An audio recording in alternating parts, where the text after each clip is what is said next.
He told Rhea it was necessary, that he would not suffer the same fate as Uranus, that the throne must be protected. Rhea, though proud and strong, was powerless against him. She wept, but her tears changed nothing. 5 times she gave birth, and 5 times she lost her children to the hunger of her husband's fear. But the 6th time she resolved to act. She fled instead to the island of Crete, where the mountains met the sky and deep caves opened beneath the earth.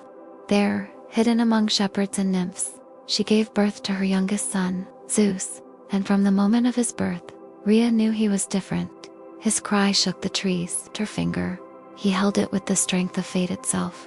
To deceive Cronus, Rhea wrapped a stone in swaddling cloth and presented it to, thinking the danger had passed.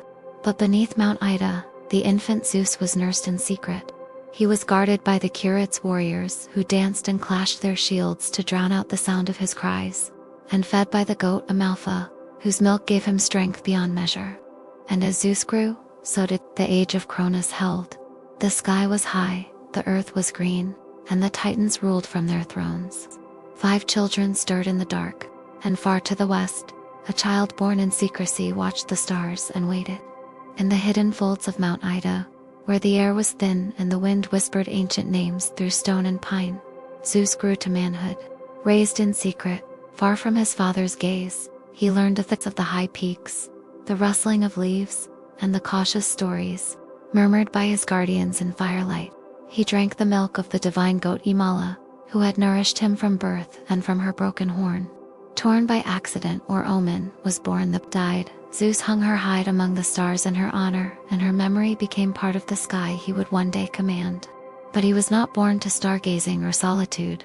The blood in his veins was thick with prophecy, and his bones carried the weight of rebellion. As he came of age, Gaia herself began to for imprisoned sons, the 100-handed ones, and the Cyclopes buried deep in Tartarus. Her vengeance had not ended with Uranus. It had only been delayed.